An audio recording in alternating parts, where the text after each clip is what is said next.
చెరువులను చెరబట్టిన వారి నుంచి విముక్తి చేసేందుకు ప్రయత్నిస్తున్నామని తెలంగాణ ముఖ్యమంత్రి రేవంత్ రెడ్డి పేర్కొన్నారు. ప్రభుత్వంపై ఎంత ఒత్తిడి వస్తున్నా వెనక్కి తగ్గకుండా అక్రమ నిర్మాణాలను కూలగొడుతున్నట్లు తెలిపారు. చెరువులు ఆక్రమించిన వారి భరతం పడతామని కూడా హెచ్చరించారు.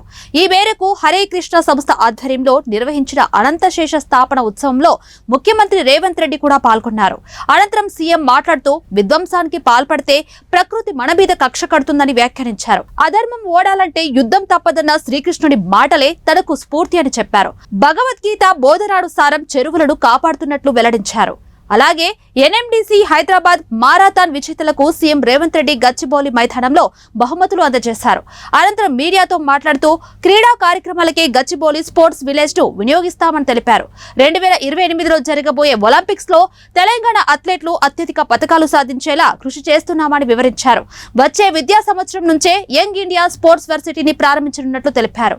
ఇక ఖేలో ఇండియా నిర్వహణను తెలంగాణకు ఇవ్వాలంటూ కేంద్ర ప్రభుత్వానికి విజ్ఞప్తి చేసినట్లు వివరించారు. 2036 ఒలింపిక్స్ నిర్వహణ బిడ్డింగ్ ను భారత్ గెలిస్తే హైదరాబాద్ లో గేమ్స్ నిర్వహించే అవకాశం ఇవ్వాలని కోరినట్లు రేవంత్ రెడ్డి తెలిపారు. హైదరాబాద్ నగరంలో ప్రధానంగా 1908లో వచ్చిన వరదలు, ముఖ్యంగా 115 సంవత్సరాల క్రితం ఈ నగరం మీద వరదలు ఉప్పెనై కమ్మేసి వేలాది మంది ప్రాణాలను బలిగొన్నది. ఆనాటి పాలకుడు నిజాం సర్కార్ చెల్లించిపోయి వేలాది మంది ప్రాణాలు కోల్పోవడానికి కారణమైన ఈ వరదల్ని నియంత్రించాలి అని అంటే ఏమి చేయాలి అని ప్రపంచంలో ఉండే గొప్ప వ్యక్తులందరినీ సంప్రదించి మోక్షగుండం విశ్వేశ్వరయ్య గారిని, ప్రపంచానికి ఒక ఆర్కిటెక్ట్ అయిన మోక్షగుండం విశ్వేశ్వరయ్య గారిని నియమించడం జరిగింది. వారు పూర్తిగా ఈ ప్రాంతాన్ని, ఈ క్షేత్రాన్ని, ఈ భూమి యొక్క నైసర్గిక స్వరూపాన్ని అర్థం చేసుకొని వికారాబాద్ అడవుల నుంచి వచ్చే వరదలని నగరం మీద పోటెత్తకుండా ఉండడానికి ఉస్మాన్ సాగర్, హిమాయత్ సాగర్ని నిర్మించి ఫిరంగి కాలువ ద్వారా, మూసీ నదుల ద్వారా, ఈసా నదుల ద్వారా వచ్చే నీటిని నియంత్రించి ఆ నీళ్లను నగరానికి తాగునీటిగా మార్చి ఈ ప్రాంతంలో గొలుసుకట్టు చెరువులను నిర్మించి హైదరాబాదు హెరిటేజ్ సిటీనే కాదు, Hyderabad is a lake city అని చెప్పి నిజాం సర్కార్ 100 సంవత్సరాల ముందే ఒక అద్భుతమైన కట్టడాలను నిర్మించి మనకు అందించాడు. వారి వారసత్వంగా వచ్చిన ఈ కట్టడాలు మొన్న జరిగిన ఎండాకాలంలో తాగునీటి సమస్య వచ్చే కృష్ణా, గోదావరి ఎండిపోతే హైదరాబాదు నగరానికి దాహార్తి తీసింది గండిపేట, అంటే ఉస్మాన్ సాగర్, హిమాయత్ సాగర్ నుంచి ఈ నగరానికి తాగునీటిని వాడుకున్నామన్న సంగతి రాష్ట్ర ముఖ్యమంత్రి నేను చెప్పదలుచుకున్నా. ఈ ప్రజలకు కోట్లాది మంది దాహార్తిని తీర్చే ఈ యొక్క చెరువులను శ్రీమంతులుగా, గొప్ప వ్యక్తులుగా ఉన్న వాళ్ళు వాటి పక్కనే ఫామ్ హౌజుల పేరు మీద నిర్మించుకొని వాళ్ళ డ్రైనేజ్ కాలువలు తీసుకెళ్ళి గండిపేటలో కలిపినారు.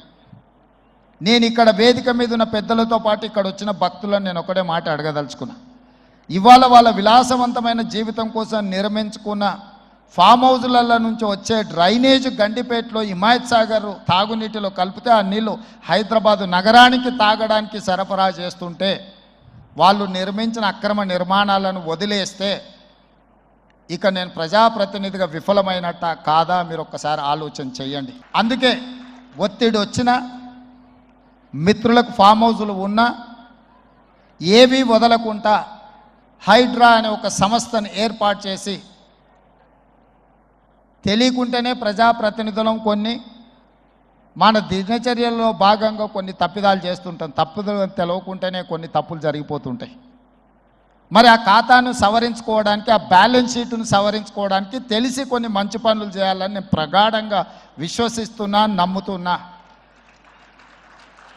ఆ తెలిసి చెయ్యాలనుకుంటున్న మంచి పనులో భాగము ఈ చెరువులను చెరబట్టిన వాళ్ళ నుంచి విముక్తి కలిగించాలన్న ఏకైక లక్ష్యంతోనే ఈరోజు చెరువులను ఆక్రమించుకున్న వాళ్ళను ఎవరిని వదలకుండా ఉక్కు పాదంతో అణిచివేయాలన్న ఆలోచన, అందులో నిర్మాణాలను ఏ ఒత్తిడి వచ్చినా వెనక్కి తక్కకుండా తొలగించాలన్న ఆలోచనతోనే ఈరోజు ఈ చెరువులలో ఉన్న అక్రమ కట్టడాలను కూలగొడుతున్నాము.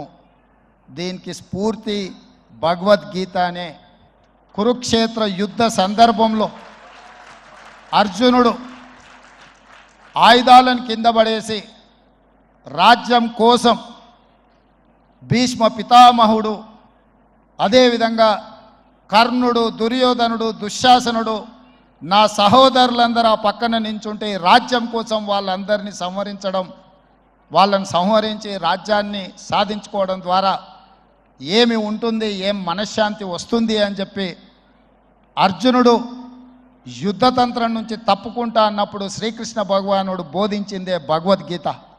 చంపేదెవరు, చంపించేదెవరు, లోక కళ్యాణం కోసం నీ బాధ్యతను నెరవేర్చాల్సిందే.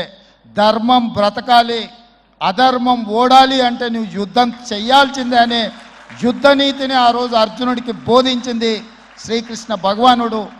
ఇవాళ ఆ శ్రీకృష్ణ భగవానుడి బోధనానుసారమే ఈరోజు ఈ చెరువులను కాపాడే కార్యక్రమాన్ని నేను తీసుకుంటున్నా. నాకు తెలుసు ఈ చెరువులలో నిర్మాణమైన విలాసవంతమైన ఫామ్ హౌజులు ప్రభుత్వాన్ని ప్రభావితం చేయగలిగిన స్థానాలలో ఉన్న చాలామంది వ్యక్తులు ఉన్నారు. ప్రత్యక్షంగా ప్రభుత్వంలో భాగస్వాములు అయి ఉండొచ్చు, లేకపోతే ఈ సమాజం మీద బాగా ప్రభావితం చేయగలిగిన వ్యక్తులు ఉండొచ్చు. కానీ వాటన్నిటినీ నేను పట్టించుకోదలుచుకోలే. ఇది భవిష్యత్ తరాలకు, ఇది రాజకీయాలకు సంబంధం లేదు. నేను స్పష్టంగా చెప్పదలుచుకున్నా. రాజకీయాల కోసమో లేకపోతే రాజకీయ నాయకులను కొంతమందిని దృష్టిలో పెట్టుకొని చేపడుతున్న కార్యక్రమం కాదు ఇది. భవిష్యత్ తరాలకు, మన పిల్లలకు, వాళ్ళ పిల్లలకు వారసత్వంగా మనం అందించే సంపద ఈ సరస్సులు, ఈ నదులు, లేకపోతే ఈ రోజున్న ఈ చెరువులు. ఈ ప్రకృతి సంపదను మనం విధ్వంసం చేస్తే ప్రకృతి మన మీద కక్ష కడుతుంది. ప్రకృతి మన మీద ప్రకోపిస్తే మనం చెన్నైలో చూసినాం, అదేవిధంగా ఉత్తరాఖండ్లో చూసినాం, నిన్నగాక మొన్న వాయనాడు, మనం కేరళలో చూసినాం. ఈరోజు ఇలాంటివన్నిటిని దృష్టిలో పెట్టుకున్నప్పుడు ఈ హైదరాబాదు నగరాన్ని రక్షించుకోవాల్సిన బాధ్యత మన అందరి మీద ఉన్నది. ఇది ఒక సుందరమైన నగరం. ఈ నగరానికి ఈ చెరువులే ఒక అందం. ఈ చెరువులను కాపాడే బాధ్యత ఈ ప్రభుత్వం తీసుకుంటుంది. ఎవరు ఏమనుకున్నా, ఎవరు ఏ ఒత్తిడి తెచ్చినా వాటన్నిటిని పక్కన పెట్టి చెరువులను ఆక్రమించుకున్న వాళ్ళ భరతం పడుతుంది ఈ ప్రభుత్వం అని చెప్పి నేను ఈ సందర్భంగా తెలియదలుచుకున్నాను.